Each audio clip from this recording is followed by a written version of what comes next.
IG?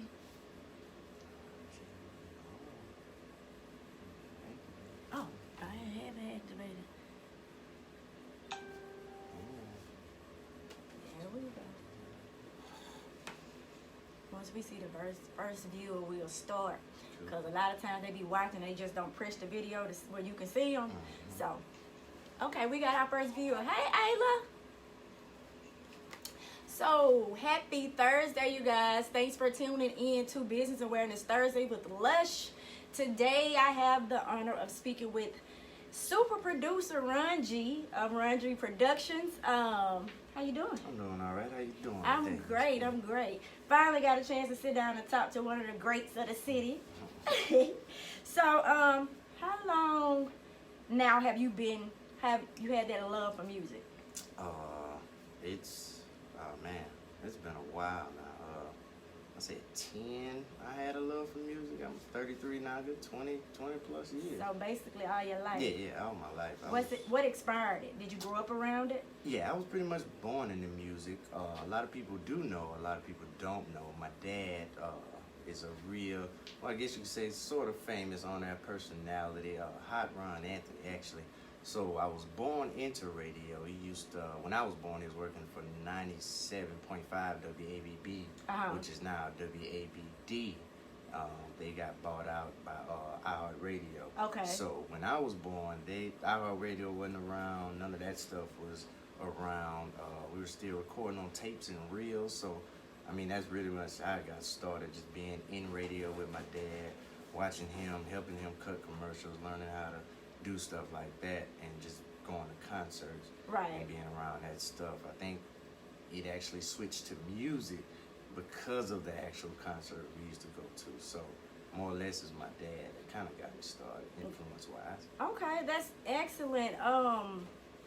You know, I met you a little over a year ago. It was around the same time I actually saw the feature come up in my live when we became friends. In my what the friend anniversary thing. Of course, I did my research. I've read. I understand that you actually pursued music for as education wise. Where did you actually go to obtain your certifications or degrees or what have you? Well, I definitely did I did Bishop State. That's where I got started with Mr. Poe, and then I actually transferred to AUM, and then left there and went to Atlanta and ended up at Omni Tech School of Audio Engineering. So between there, I had picked up associates in music and associates in actual audio engineering. So yeah, the schooling definitely helped out a lot. I was a musician a long time before I became a producer, so I was in a school band from middle school all the way through graduation, really. I wasn't really introduced to the studio life until the end of middle school, going into high school, about 2 years before my mom died. And, you know, it was story, rest is history. Right. You know, So do you play instruments? Yes, ma'am. What Actually, instruments? Started off with piano, and then went to drums, and I also played guitar. Mostly everything in the percussion section, as I am a percussionist at heart. So everything that kind of involves symphony music and stuff like that. So I was real heavy into it. I'm an all-state percussionist. I'm a tri-state percussionist. So back in high school, that's what it was. I went to Murphy, so it was like a real huge thing to be, you know, in that spot and try to get as much academia as well as technical aspects of music. And that was a real turning point with me when it came to, you know, choosing what I wanted to do for like the rest of my life. Right. So you read, you write, you arrange, you engineer, you do the whole nine. Yes, ma'am. The whole nine. So as far as when you decided for it to become a business, when did you decide that? Can you remember, like, the first, you like, okay, this is going to be how I'm going to make my money. Yeah. This is it. Definitely. It had gotten to a point where I was still trying to hold on to my regular job while trying to transgress into a full-time engineer. Right. And it had gotten to a point where I was getting so many calls while I was at work to come to my other job to make 4 times as much as I would an hour there. So, I mean, it was really much just a personal thing. I mean, prayed about it and saved up a little bit and just took the leap. Just Just jumped. took the jump. So you started on stage though, right? Right. Started on stage. Actually started on stage by myself. Actually, I learned piano from a classical composer from Europe. Mm-hmm. So the first things that I was really introduced to music-wise was Bach, Beethoven, symphony music, stuff like that. So, when I would sit down at a piano, first few things that I would play, a lot of people wouldn't expect me to play those types of things. Right, because of our culture is not known for playing those type things. Right. So, that was a big, huge influence on what I had, and that kind of transgressed me into, like I said, folding in with what my dad had going on. He was always around bands. He was always talking me up around people, and God gave me a chance one time, and the rest was history. There it was. So I was off of the piano and in the band. Now, my dad liked it because he was a nightlife person. My mom kind of didn't favor it because I was still in school. Right. And still trying to, she still wanted me to be the tuxedo on the stage with a baby grand piano player, which was cool at that point. But, the band thing, I was still in high school and it was making me money. Right. Yeah, so, as a kid, that definitely drew me more towards that. That's how I ended up just going full time with it. Right, and Mama, she always wants you to stay in the books. Right. Don't worry about the money right now. But when you Right. got a passion for something, Exactly. that's just what it is. Exactly. So I know you said you started on stage Mhm. by yourself at first. Yes, ma'am. When you start to go doing shows with others, who are some of the artists you played with? Well, locally I played Sergio Davis. I played behind Jeff Floyd. I played David Brinston. James Payne. And I got my big break during Katrina. I was playing with Sergio Davis in Tennessee, and that's when I met Mel Waiter. All right. And I actually left Tennessee and went to Texas instead of coming back home to Mobile. Mm-hmm. It was toe up down here. There wasn't nothing for me to do in Mobile anyway. Right. So I ended up on the road with Mel for 2 years right after Katrina. And that really just showed me a whole lot of what was going on, and actually being able to travel with him and get a chance to experience that type of level and those types of numbers of crowds, being in front of those people, really kind of just set in stone that I took the right step and going ahead and quitting that job and jumping into the bands and traveling, and ended up, that was God that put us in Tennessee during Katrina with him in a hotel, forcing us all not to be able to leave. Right. I mean, we were all stuck in Tennessee. Right. So those extra 2 days kind of set in stone with me going back to Texas, San Antonio with Mel instead of Mobile. Right. God is clever. When he wants you to do something, whether you want to do it or not, or you see another way, he's gonna make his way. Oh yeah. And make it do what it do. Most definitely. Far as what genres do you work with, far as when you're producing and engineering? Everything. The influence was so huge. My dad started at WAVB, country and rock, from 99.9 light mix to 98.3 to 93. I think my dad may have worked for 90% of the radio stations here. So I saw it all. Right. I went to Murphy.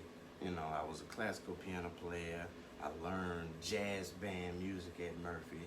Then came home to record hip hop on the weekends because that was the first studio that I was introduced to. So, as I was growing, I just made what I felt like making that day. So, some days it'd be pop, some days it'd be rock, some days it'd be classical music, some days it'll be, jukebox, brass band music. I mean, it's everything. Just whatever comes to mind.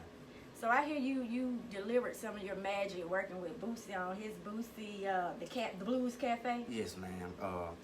Actually, I was tagged one day, and big shouts out to Valerie Brown.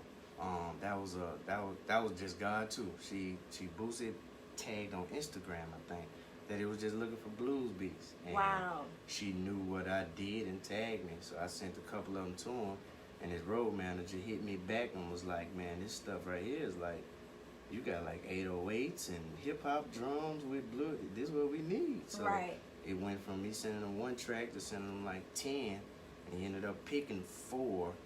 and 2 of them actually made the album, so that was dope. We got a chance to talk when he came down for JD's video, and actually they paid me that day, so that was Oh even, yeah. that So you was got even that dope. check back there. Yeah, that was even dope situation. So yeah, big shouts out to Boosie and Roadrunner for getting that set up, man, and Valerie Brown again for tagging me in that situation. Wow. Someone just on the live, listen, or on his page, seeing where he said he needed beats because he want to try this blues thing, and you tagged it. There it goes. Yeah, it was. There it is. So how was it like working with him when he's a known rap artist, but then want to slide in the blues a little bit? I mean, it's cool, because, like I said, I do a lot of research. A lot of people don't know Boosie has Zydeco music. He has stuff like that already, but he just hasn't pursued it. A lot of artists have stuff like Kevin Gates has like 3 or 4 Zydeco songs that he's done in that style of music that they make down there. Right. Because, I mean, a lot of people, there's a huge scene for that.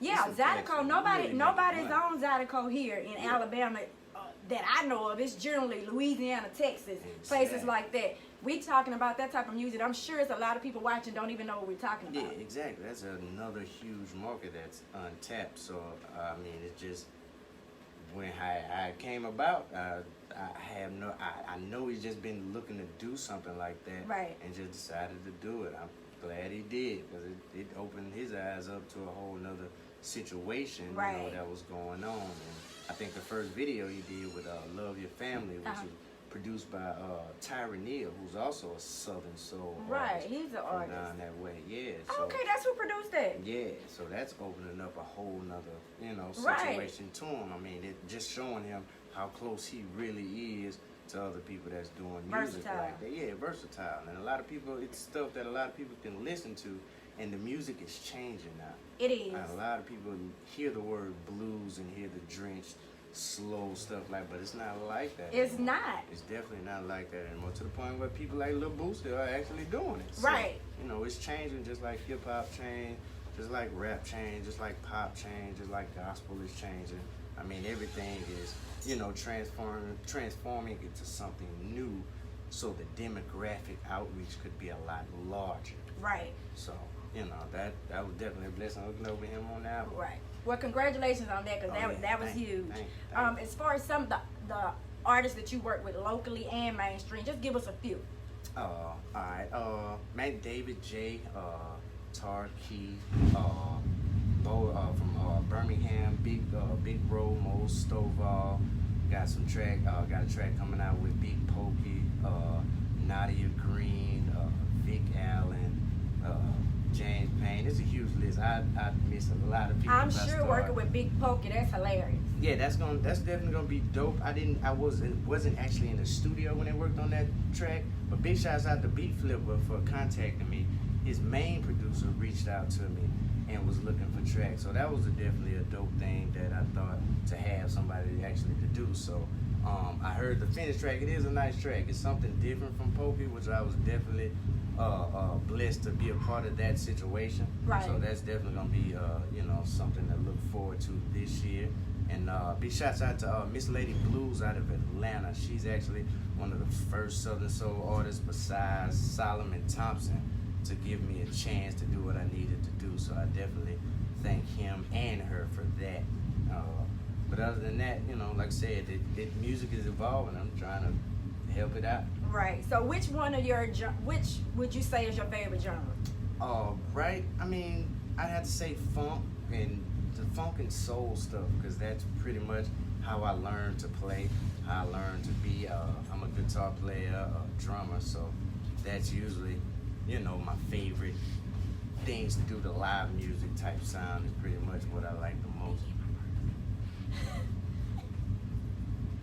Those that's tuning in, I'm here with Ron G Productions. Just make sure you like and share this post, please.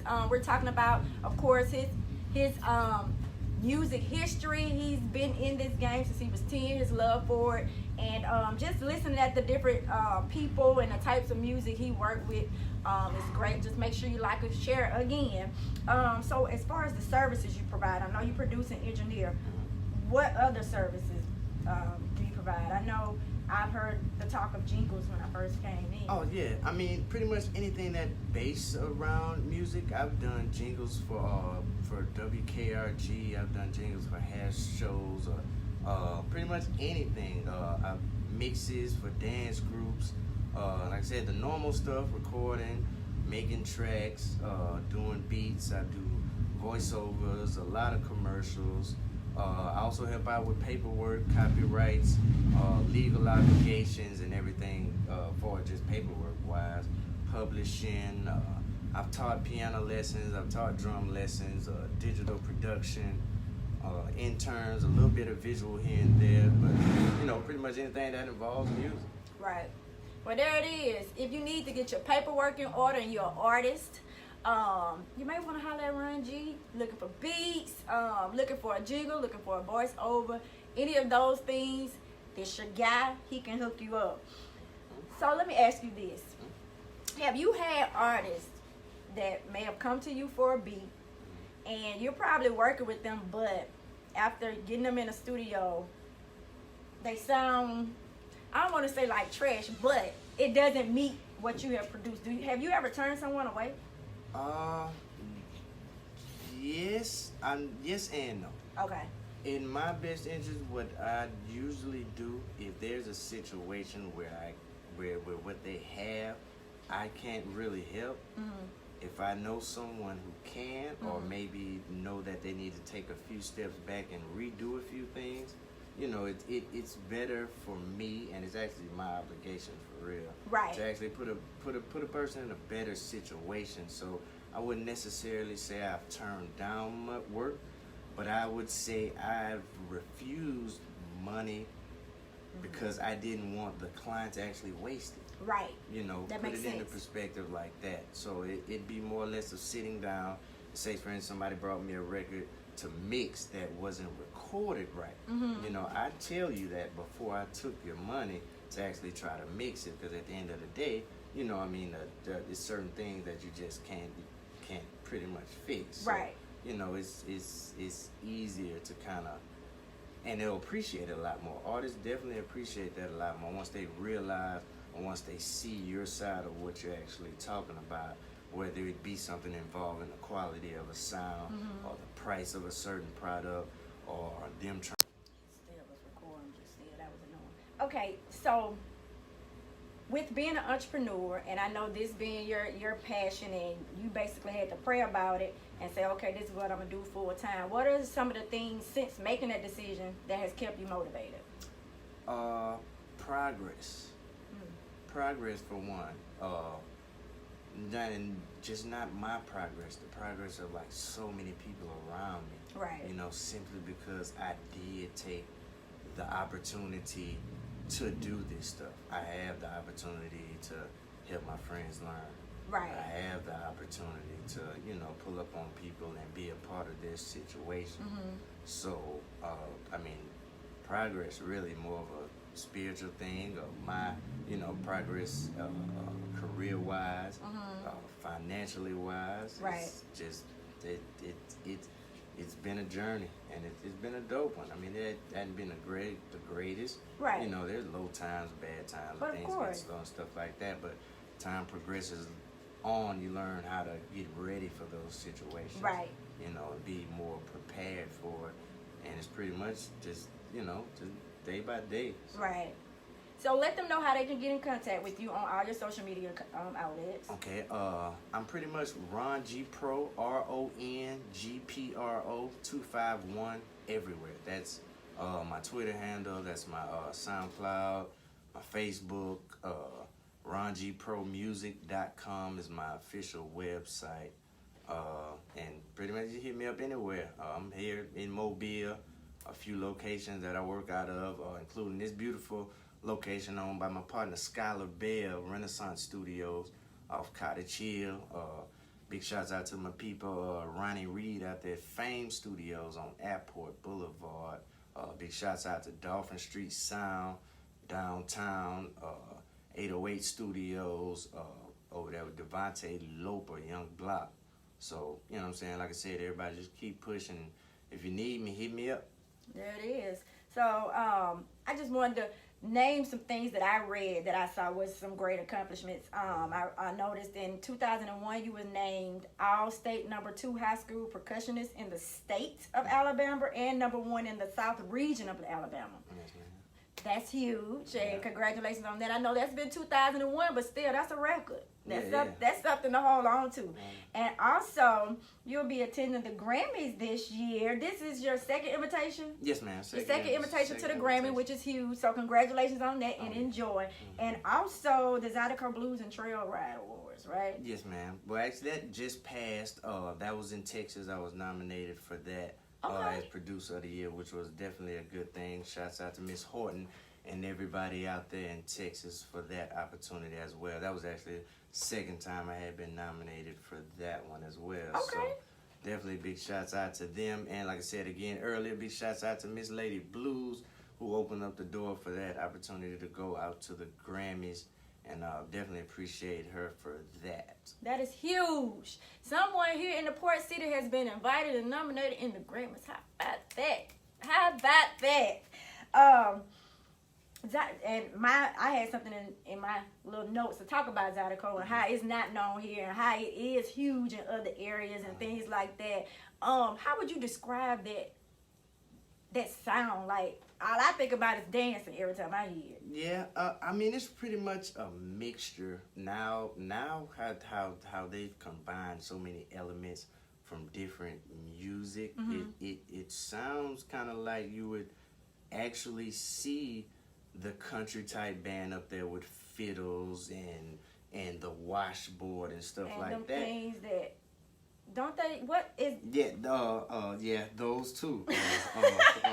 Those are accordions. Okay. Yeah, which also slips my mind all the time. But there's so many instruments that's just actually involved in it. Right. But they've added their own spin to it. They've added in the hip hop elements and they've made it their own thing, and it's really fun. Right. Those guys really have fun at their party. They really party. Right. You know, it's music, and the way it makes you feel. You know, that's what makes Zydeco, which is a dope thing. I had a chance to work on a dope record this year with Tara Keith called the Dorothy Cheney Bounce, which is a Zydeco type track. Yeah, man, a real dope record, real dope, and definitely had fun with that one. So definitely shouts out to Miss Tara for giving me the opportunity for that. That was actually the first Zydeco beat that I've ever gotten placed before. Okay. You know, I've been trying to actually work on, like I said, all types of genres of music. Right. You know, just to the point where now getting recognition, people will ask you, what else do you have? Exactly. You know, so and you're diverse. You work with it all, which is great, which is good. Now, I recently saw you putting in some work with Wide Nick. Is that what his name is? No, actually, and this, I forget his name, man. I've known seen so many names, but no, he's actually a cool guy. He's a really cool guy, down to earth. Not really, I think he's more or less riding it because it's a thing to ride. Yeah, just because it simply went viral. But, like, before then, I don't think nobody really paid attention to it. Like, really, like, for real. So, I think it was just more or less the internet thing that kind of got him to that point. And when he came to the studio, like I say, he's not a real artist. He doesn't really normally do it. But I mean, just the idea that he wanted to do it was cool, and the idea that he picked me to actually do it with was even doper. When I saw it, I was like, well, now. Yeah, so when I got the call, there was shouts out to Ocean Jones for hooking that up from Nothing Special Entertainment. I did a record for those guys, and I think they ended up running across him and introducing the idea to him and brought him to me. And we ended up doing 2 or 3 records, which he actually hasn't put out yet because of the other records that he has out with the other guy with the neck. See, when he came to me, we did kind of more or less non-parody music. It's like the stuff that he kind of has already out. He wants that to kind of move to the side so people won't not take him serious when he actually drops the music, because I think he really wants to do it. Okay. You know, and the timing that we did, so I think that's the whole on the records. But again, definitely shouts out to Ocean for that hookup, and definitely looking forward to seeing what people would think if he actually drops some music with some sustenance or something. Right. Yeah. Okay. Well, here's the part where it kind of get besides what we're here for, which you being a producer. Other than music, what is something else that you love besides music that you do that somebody who may know you don't know? Well, I mean, I see you do home development all the time. Yeah, I mean, yeah. I with that opportunity, like I said, being able to jump into a house and actually buy it and work on it, that seems like the coolest thing to me. So I'm trying to make it as flawless much as as flawless as I can. I really don't see a lot of things more or less to invest in right now. You know, I'm trying to get that done, and besides that, I'm really into cryptocurrency and day trading, Bitcoin, stuff like that. I got a lot, I can just say invested into those types of situations, ETFs, I like just investment period. Right. I love reading. Other than that, I mean, I'm at home with my babies, we chilling. The only other thing, I tumble, but other than that, there's music. Well, there it is. If you didn't know anything else about Run G other than music, there it is. So, just share some things that are some encouraging words that you can say to inspire or motivate a person to get out of their own way.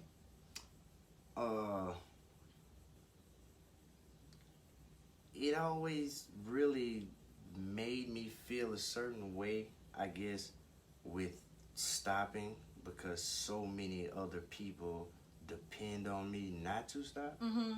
There's so many people that I know are gonna call me when they have a problem. There's so many people that I know are gonna hit me up when they want to do something, a different situation or a different type of new thing. I mean, I'm just a lot of firsts in my family. I mean, continuing on with what my dad started in radio, which is off now, he's back into it. So I think me actually being into it influenced him to jump back into it.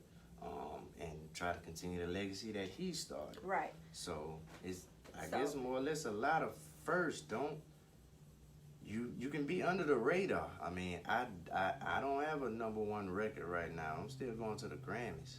Right. There's 100 spots on the Billboard. Most of the people watching right now only know the top 10. Right. But there's still 90 other people that are real comfortable on the Billboard. So I would just say that there's so many avenues and so many lanes to music, just so many lanes to entrepreneurship, period. Right. That it'd be crazy to get in your own way.